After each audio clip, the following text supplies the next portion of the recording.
Glitter चमक रहा है ना। हाँ हाँ हाँ तो जब इस पर लाइट पड़ती थी ना, हाँ। तो इससे रिफ्लेक्शन होके यहाँ की रखी मूर्ति लाइटेड होती थी। अच्छा अच्छा। इस तरह से एक दो है इस मंदिर के लिए, अब बाकी आंगन में लगाए गए थे रूम के लिए। नालंदा विश्वविद्यालय সেই কুয়ো।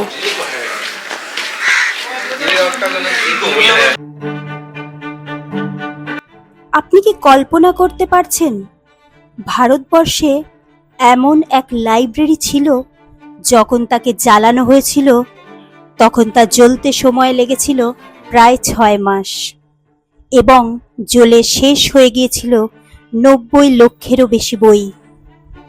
এমন এক বিশ্ববিদ্যালয় যেখানে অ্যাডমিশন নিতে গেলে কেবল টাকা পয়সা থাকলেই হতো না, বরং সেখানকার প্রবেশদ্বারে যিনি দ্বাররক্ষী থাকতেন, অর্থাৎ আধুনিক ভাষায় যাকে আমরা সিকিউরিটি বলে থাকি, তার কঠিন প্রশ্নের সম্মুখীন হতে হতো। সেই প্রশ্নের উত্তর দিতে পারলে তবেই মেন গেট বা প্রধান প্রবেশদ্বারে প্রবেশ করার অনুমতি মিলত। এটি কেবল ইট কাঠ পাথর দিয়ে তৈরি একটি বিল্ডিং ছিল না, এটি ছিল মানব সভ্যতার মাথার ওপরে থাকা সেই স্বর্ণ মুকুট যেখানে বিশ্বের সমস্ত জ্ঞান এসে নতজানু হতো। যখন সারা বিশ্বের অধিকাংশ দেশ অন্ধকারে ডুবেছিল, লড়াইয়ে ব্যস্ত ছিল নিজেদের মধ্যে, ঠিক সেই সময় ভারতবর্ষের পুণ্যভূমিতে ধর্মগঞ্জ নামক লাইব্রেরিতে রাখা জ্ঞান সামগ্রী সমস্ত বিশ্বের গূঢ় রহস্য উদ্ঘাটনে ব্যস্ত ছিল। আজ আমি আপনাদের নিয়ে যেতে চলেছি সেই বিশ্ববিদ্যালয় যা কেবল বিত্ত বৈভব দেখায় না, ভারতের সেই অদম্য মেধার কাহিনী বহন করে যা শূন্য থেকে শুরু করে অনন্ত জ্ঞানের ধারা বহন করে নিয়ে চলেছে।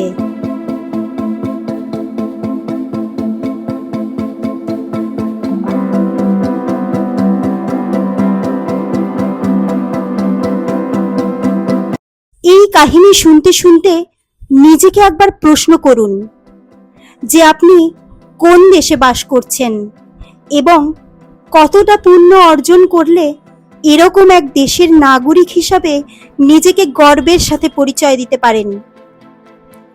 কিন্তু একটা প্রশ্ন সবার মনে আসছে, কে কেনই বা জ্বালিয়েছিল সেই লাইব্রেরি? সেই ইতিহাস আপনাদের চোখের সামনে তুলে ধরতে শুরু করতে চলেছি আজকের ভিডিও। নালন্দা বিশ্ববিদ্যালয় দেখার জন্য আপনাদের গেটে ঢুকে টিকিট কেটে নিতে হবে। এই হলো টিকিট কাউন্টার, আর ক্যামেরার জন্য আপনাদের আলাদা একটি টিকিট নিতে হবে। গেটে টিকিট কেটে আমরা এবার ভেতরে প্রবেশ করলাম, আর সাথে নিয়ে চললাম সেই ইতিহাসের বইয়ের পাতায় পড়া নালন্দা বিশ্ববিদ্যালয়।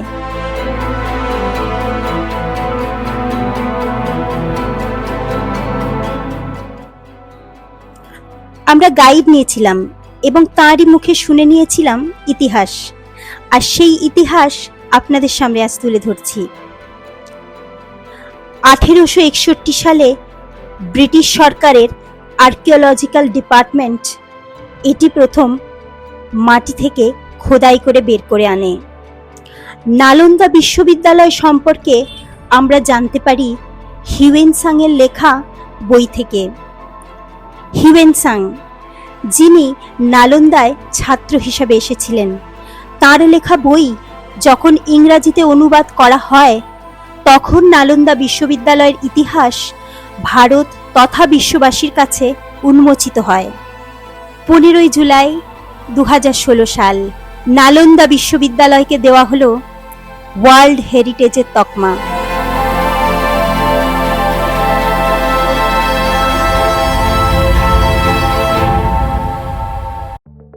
এই বিশ্ববিদ্যালয়ে যে ধ্বংসাবশেষ আপনাদের দেখাচ্ছি, সেখানে যেখানে যেখানে আপনার সিমেন্টের কাজ দেখতে পাবেন সেগুলি সবই আর্কিওলজিক্যাল সার্ভে অফ ইন্ডিয়া থেকে করা হয়েছে জায়গাটিকে সাপোর্ট দেওয়ার জন্য। এখানে আরেকটি কথা বলে রাখি, এই বিশ্ববিদ্যালয়ের প্রধান কোনো প্রবেশদ্বার ধ্বংসাবশেষের মধ্যে পাওয়া যায়নি, তাই আর্কিওলজিক্যাল সার্ভে থেকে একটি প্রবেশ পথ দর্শনার্থীদের জন্য বানানো হয়েছে।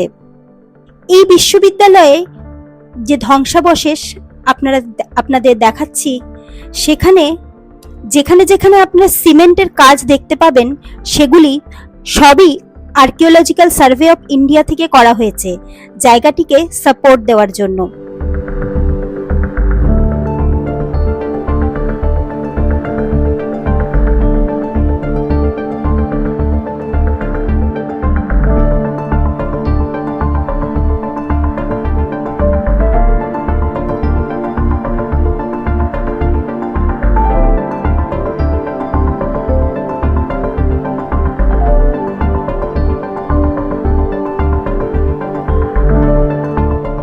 এই নালন্দা বিশ্ববিদ্যালয়ে প্রবেশের মুখেই আপনারা একদম সবার নিচে যে ইটগুলি দেখছেন, এই ইটগুলি হলো গুপ্ত যুগের রাজা কুমারগুপ্তের সময়কার।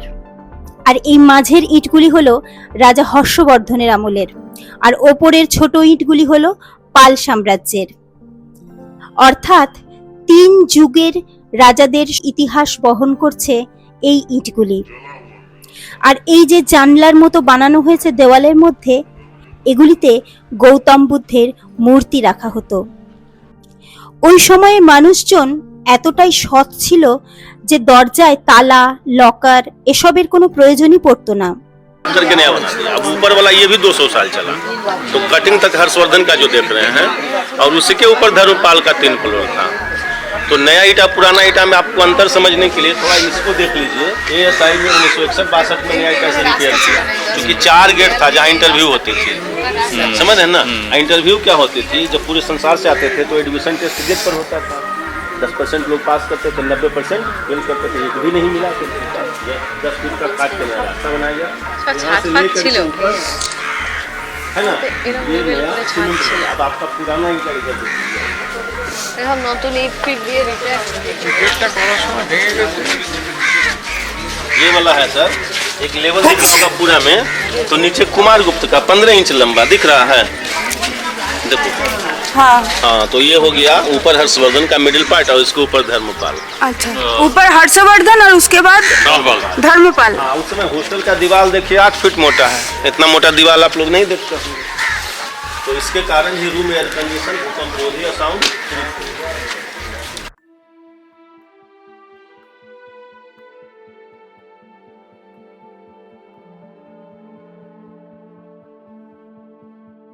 এবারে আমরা প্রবেশ করতে যাচ্ছি সেই জায়গায় যাকে মন্দির বললেও কম বলা হয়।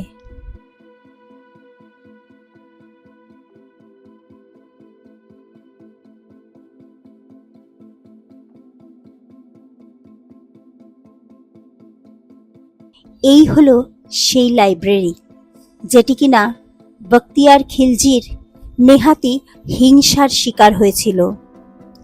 এখানে থেকেই দেখতে পাচ্ছেন আগুনে পোড়ার দাগ, এগুলি হলো সেই আগুনে পোড়ার দাগ।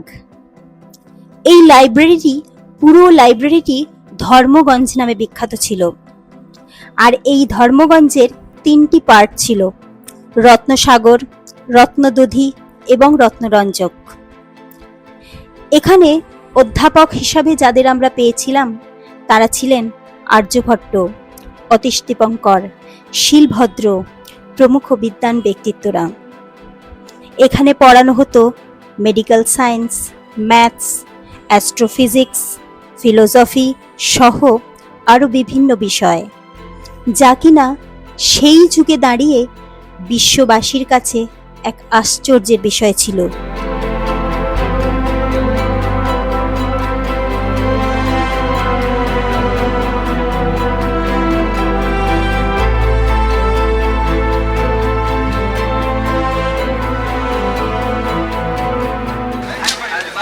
এই হলো সেই কুয়ো যেখান থেকে নাকি জল নিয়ে রান্না বান্না, স্টুডেন্টদের জন্য সমস্ত কাজকর্ম এখান থেকেই হতো।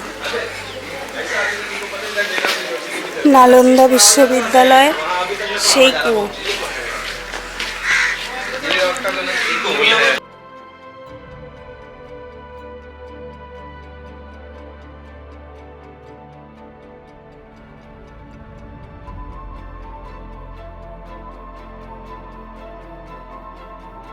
এই হলো সেই ড্রেনেজ সিস্টেম,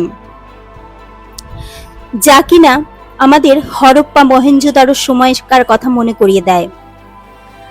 আধুনিক যুগের ইঞ্জিনিয়ারিং সিস্টেমকেও এই ড্রেনেজ সিস্টেম নাড়িয়ে দেয়।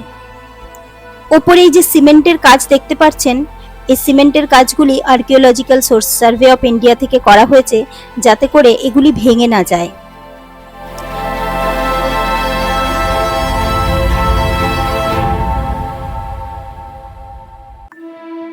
কি অসাধারণ ড্রেনেজ সিস্টেম! এই হলো বাথরুম। এই বাথরুমের ভেতরে জল নিষ্কাশনেরও প্রপার ব্যবস্থা কিন্তু করে রাখা হয়েছে। আর এই যে ছোট ছোট কামরাগুলি দেখছেন, এগুলি গুপ্ত যুগের সমসাময়িক, এবং খনন কার্যের ফলে এগুলি পাওয়া গিয়েছে। এগুলি ছাদ পাওয়া যায়নি। বলা হয় এই যে কামরাগুলি ছোট ছোট, এগুলি মাটির নিচে আরো বেশি করে ভেতরে ঢুকে গেছে। রাজা হর্ষবর্ধনের সময়ে বানানো হয়েছিল এই ছোট ছোট কামরাগুলি।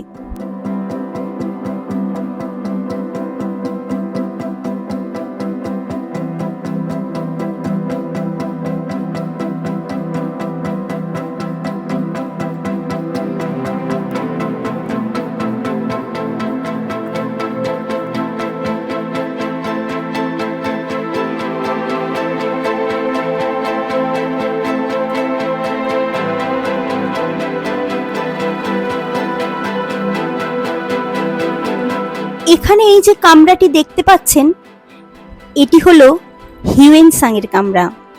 অর্থাৎ হিউয়েনসাং যখন ছাত্র হয়ে নালন্দা বিশ্ববিদ্যালয়ে যোগদান করেছিলেন, সেই সময় তার জন্য এই ঘরটি বরাদ্দ ছিল।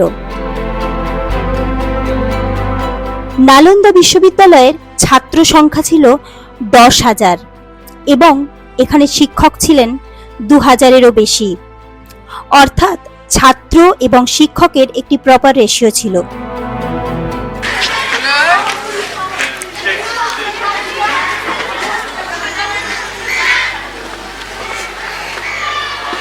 ये क्या था? यही देखिए चबूतरा देख रहे हैं ना, हाँ। गुरु जी का स्टेज हो गया। अच्छा, पेडियम अच्छा। पेडियम पोडियम ये नहीं था तो हम लोग जहाँ खड़ा है ना, नीचे हाँ। स्टूडेंट है। अच्छा अच्छा अच्छा। ये देखिए धनुष का स्टेज कहाँ गया था हमारे, दिख रहा है ना, उधर है। आइए आइए इधर। ये धनुष दिख रहा है। तो फर्स्ट टाइम कुमारगुप्त के टाइम का ही राज्य चिन्ह था। तो हम लोग जहाँ है ना, यहाँ टीचर बैठते थे और पहला लेवल पर स्टूडेंट। अच्छा 200 साल बाद ये स्टूडेंट को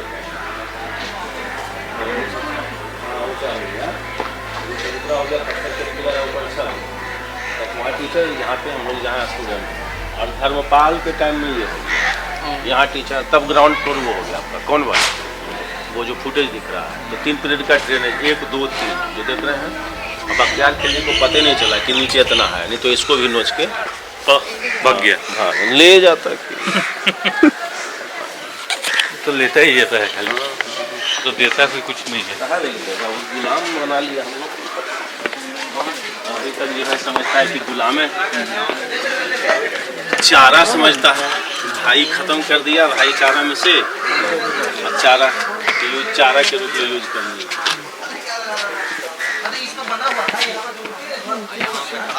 कहाँ गए दादा? देखिए ये आपका गोदाम इसमें चावल जला हुआ, चावल आग लगा, चावल जला पूरा नहीं जला, कोयला हो गया, जला हुआ चावल जला। जो मटका इसका छत बच रहा है, बाकी रूम का छत लग नहीं था, तो जल करके वो गिर गया। अब इधर आ जाइए, आपको सोलर पैनल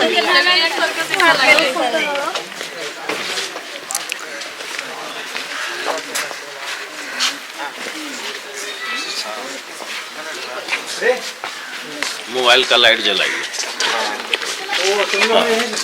मोबाइल लाइट जला लाइए मोबाइल तो बात जलाइए मैडम, लाइट जलाइए। लाइए हम बता दिया आइए देखिए दादा। ग्लिटरी चमक रहा है ना, हाँ हाँ हाँ हाँ। तो जब इस पर लाइट पड़ती थी ना, हाँ। तो इससे रिफ्लेक्शन होके यहाँ की रखी मूर्ति लाइटेड होती है। अच्छा अच्छा। इस तरह से 1 2 है इस मंदिर के लिए, अब बाकी आंगन में लगाए गए थे रूम के। তো আজকের নালন্দা ধ্বংসাবশেষ থেকে আমরা কি শিখতে পারি বলুন তো? দেখুন, হাজার বছর মাটির নিচে চাপা থাকা সত্ত্বেও যার গৌরব এতটুকু কমেনি, সেই নালন্দা আমাদের বার্তা দেয় তো জ্ঞানের আলো কোনোদিন নেভানো যায় না। তো এই ছিল আজকের নালন্দার ইতিহাস। ভিডিওটি কেমন লাগলো কমেন্টে জানাবেন, আর সবাই ভালো থাকবেন। নমস্কার।